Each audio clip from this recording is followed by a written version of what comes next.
پھر اسما بہت پریشان ہوتی ہے، وہ اسے بتاتی ہے کہ وہ بہت چھوٹی تھی جب اس کے فادر عادل پاشا نے فیملی اور گھر چھوڑ دیا اور بوسنیا میں جہادی بننے کے لیے چلے گئے۔ انہیں بگرام میں قید کر لیا گیا اور پھر گوانتانامو بے لے جاتے ہوئے 2002 میں قتل کر دیا گیا۔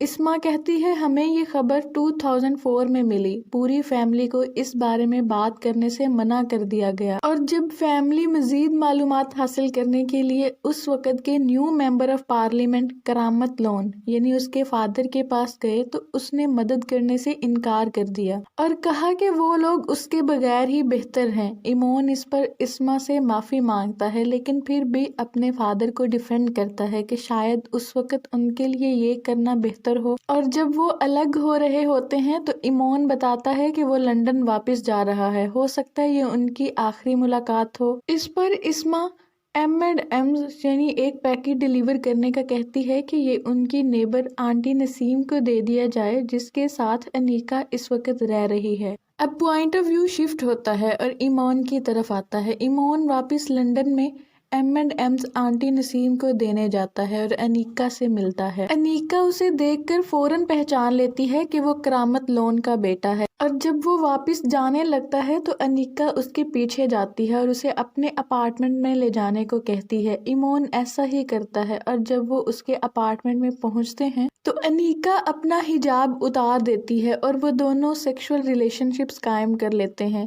اگلی صبح انیکا کہتی ہے کہ وہ ان تعلقات کو خفیہ رکھنا چاہتی ہے، اس بارے میں کسی کو پتہ نہ چلے، یہ سیکرٹ رہے، اور نہ ہی وہ اپنا سیل فون نمبر دے گی۔ ایمون اسے آن لائن بھی کہیں ڈھونڈنے کی کوشش نہ کرے۔ ایمون اس سب پر راضی ہو جاتا ہے۔ چند ہفتے گزرتے ہیں اور ان کے تعلقات گہرے ہوتے جاتے ہیں، حالانکہ کبھی کبھار مسلمانوں کے ساتھ کرامت کے رویے پر بھی وہ بات کیا کرتے۔ ایمون اسے اپنے اپارٹمنٹ کی چابیاں بھی دے دیتا ہے، وہ ایک دوسرے کو بہت بہتر طریقے سے جاننے لگتے ہیں۔ ایمون اس بات پر حیران ہوتا ہے کہ انیکا بہت ہی لگن سے نماز بھی پڑھتی ہے۔ پھر انیکا نے ایمون کے سامنے اس بات کا اعتراف کیا کہ اس کے بھائی پرویز نے ISIS کو جوائن کر لیا ہے اور رقہ سیریا میں چلا گیا ہے۔ M15 نے انیکا کو بھی ٹریس کیا ہے اور اس کی ساری آن لائن ہسٹری ان کے پاس ہے۔ پہلے تو ایمون کو بہت تکلیف ہوتی ہے، خاص طور پر یہ محسوس کرنے کے بعد کہ اسی وجہ سے انیکا نے اس کا پیچھا کیا تاکہ اس کا بھائی کس طریقے سے بچ جائے، لیکن انیکا ایمون کو یہ یقین دلاتی ہے کہ وہ واقعی اس سے پیار کرتی ہے اور اپنے بھائی کو صرف وہ گھر واپس پہنچانا چاہتی ہے۔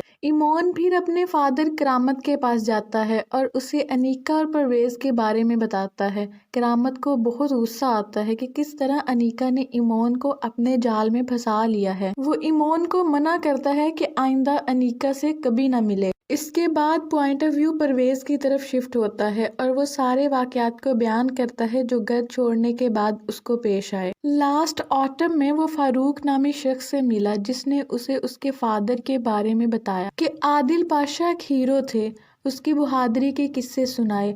پرویز بہت بےتابی سے سنتا ہے اور اپنے فادر کی ہیروئزم کے بارے سن کر ایکسائٹڈ ہو جاتا ہے کہ اس کی مدر اور گرینڈ مدر نے تو ہمیشہ انہیں یہی بتایا تھا کہ ان کا فادر ایک فکلیس ہسبینڈ، بے وقوف شوہر تھا۔ فاروق پرویز کو اسلام اور کرسچینٹی کے درمیان جھگڑوں کے بارے میں بتاتا ہے اور اکثر اس بارے میں بات کرتا ہے کہ اسے کیسا انسان بننا چاہیے۔ ایک دن فاروق نے پرویز کو اپنے فلیٹ پر بلایا۔ پرویز پہلے تو خوف زدہ ہوتا ہے لیکن پھر اسے احساس ہوتا ہے کہ اس اذیت کی وجہ سے وہ پہلی بار اپنے فادر سے کنیکٹڈ فیل کر رہا ہے۔ اسے قائل کرتا ہے کہ وہ اپنے ساتھ سیریا جانے کے لیے مزید لوگوں کو تلاش کرے جو اس کے فادر عادل پاشا کو بھی جانتے ہوں۔ پرویز پاکستان میں ایک مشہور میوزک شو میں جاب حاصل کرنے کے لیے کور سٹوری بناتا ہے اور پھر وہ لوگ سیریا چلے جاتے ہیں۔ وہاں پہنچ کر فاروق پرویز سے اس کا پاسپورٹ لے کر خود فرنٹ لائنز پر چلا جاتا ہے۔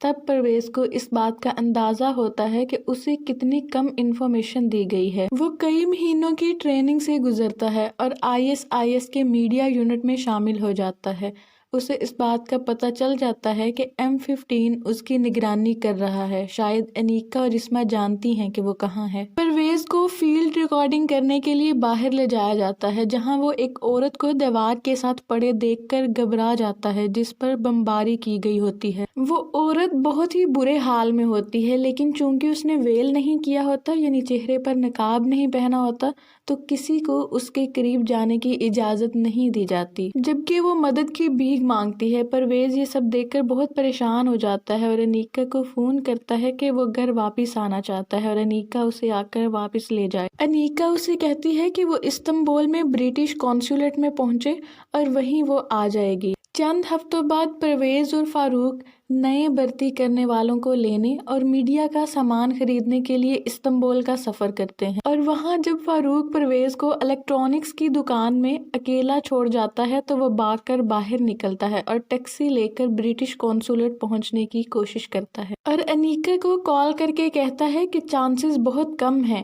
کہ وہ انیکا کو ایئرپورٹ سے جانے دیں گے، لیکن وہ کہتی ہے وہ اس کا انتظار کرے۔ اور تب ہی پرویز کو فاروق کا ٹیکسٹ ملتا ہے جس سے ظاہر ہوتا ہے کہ فاروق اس کے پیچھے آنے والا ہے۔ بے چین پرویز اب برٹش قونصلیٹ کے پاس پہنچا۔ اس سے پہلے کہ وہ قدم اندر رکھتا، فاروق نے اسے گولی مار کر قتل کر دیا۔ انیکا موت کی پرویز کے بارے میں جان کر غم سے نڈھال ہوتی ہے۔ اسما واپس لندن پہنچ جاتی ہے اور اسے تسلی دینے کی کوشش کرتی ہے، لیکن انیکا کوئی بھی بات سننے سے انکار کر دیتی ہے۔ اسے لگتا ہے کہ اسما کی وجہ سے ہی پرویز گھر نہیں آ سکا اور اب مر گیا ہے۔ پھر انیکا ٹی وی آن کرتی ہے اور پرویز کے بارے میں بڑھتی ہوئی خبریں سنتی ہے اور کرامت کا ایک کلپ بھی دیکھتی ہے جس میں وہ کہتا ہے کہ اس نے تمام ڈوئل نیشنلز کی سٹیزن شپ کو کینسل کر دیا جنہوں نے ہمارے دشمنوں میں شامل ہونے کے لیے UK کو چھوڑ دیا، اور پرویز کی برٹش سٹیزن شپ بھی کینسل کر دی گئی ہے۔ اب اس کی تدفین پاکستان میں کی جائے گی۔ اس کے بعد پولیس انیکا سے اس کے اور ایمون کے ساتھ تعلقات کے بارے میں انٹرویو لینے آتی ہے۔ وہ تسلیم کرتی ہے کہ اس نے ایمون کا پیچھا کیا کیونکہ وہ اس کے بھائی کو گھر پہنچانے میں مدد کر سکتا تھا۔ اس ساری خبر کے بارے میں 3 آرٹیکل سامنے آئے۔ پہلا جس میں اسما کو کوٹ کیا گیا جو یہ کہتی ہے کہ وہ کچھ نہیں جانتی تھی، اور جب انہیں یہ پتا چلا کہ پرویز نے IS کو جوائن کر لیا ہے تو انہوں نے فوراً کاؤنٹر ٹیررزم کمانڈ کو انفارم کیا۔ دوسرا ان کے فادر عادل پاشا بھی جہادی تھے، اور تیسرا انیکا اور ایمون کا افیئر جس میں انیکا ایمون کی ساتھی ہے اور اس نے اس کا یوز کیا۔ اب انیکا پاکستانی پاسپورٹ کے لیے درخواست دیتی ہے اور پرویز کی باڈی لینے کے لیے کراچی پہنچتی ہے۔ کہانی اب کرامت کی طرف ایک بار پھر اپنا پوائنٹ آف ویو شفٹ کرتی ہے۔ ایمون جو اب اپنے دوستوں کے ساتھ رہ رہا تھا، اپنے فادر کرامت کو فون کرتا ہے کہ اس نے پرویز کی سٹیزن شپ کینسل کر کے اچھا نہیں کیا اور انیکا کی بھی توہین کی ہے، لیکن کرامت اس کی کوئی بات نہیں سنتا اور ٹی وی آن کر کے پاکستانی نیوز سننے لگتا ہے۔ اس نے دیکھا کہ پرویز کی لاش برٹش ڈپٹی ہائی کمیشن کے قریب ایک پارک میں پہنچ گئی ہے جہاں انیکا اس کی نگرانی کر رہی ہے، اور کرامت اور پرائم منسٹر سے وہ انصاف کی اپیل کرتی ہے کہ پرویز کی باڈی کو واپس لے جانے دیا جائے۔ اگلی صبح ایمون پاکستان پہنچ جاتا ہے اور کرامت کے فیصلے پر تنقید کرتے ہوئے اور انیکا کی حمایت کرتے ہوئے وہ ایک ویڈیو اپلوڈ کرتا ہے کہ کرامت نے یہ سب کچھ اپنی ذاتی دشمنی کی وجہ سے کیا ہے۔ صبح کے تمام اخبارات میں یہ خبر چھپ جاتی ہے۔ کرامت گھر میں اپنی بیوی ٹیری اور اپنی بیٹی ایملی کے ساتھ ہوتا ہے اور اسے اس بات کا احساس ہو جاتا ہے کہ اسے انیکا کو پرویز کی لاش واپس بریٹن لانے کی اجازت دے دینی چاہیے تھی۔ اس کے فوراً بعد انہیں ایک تھریٹ کی دھمکی ملتی ہے۔ کرامت کو اس کی فیملی کے ساتھ ایک محفوظ کمرے میں لے جایا جاتا ہے، لیکن جب انہیں پتہ چلتا ہے کہ وہ خبر ان کے لیے نہیں تھی تو انہیں چھوڑ دیا جاتا ہے۔ پاکستان میں نیوز ایجنسیز ایمون کے پارک میں آتے ہوئے سین کو کیپچر کرتے ہیں، اور جب وہ انیکا کے پاس پہنچتا ہے تو 2 آدمی بھاگتے ہوئے اس کے قریب آتے ہیں اور اس کی ویسٹ کے گرد ایک ایکسپلوسیو یعنی بم دھماکے والا بیلٹ باندھ دیتے ہیں۔ سب لوگ بھاگنے لگتے ہیں۔ ایمون انیکا کو ہاتھ کے اشارے سے روکنے کی کوشش کرتا ہے، لیکن وہ اس کے قریب پہنچتی ہے، اپنا فیس اس کے فیس کے پاس لے جاتی ہے، اور اسی لمحے پارک میں 2 لور پیس میں ہوتے ہیں۔ اسی کے ساتھ یہ سٹوری اینڈ ہوتی ہے۔ امید کرتی ہوں آپ کو سمجھ میں آئی ہوگی۔ Thank you so much for watching.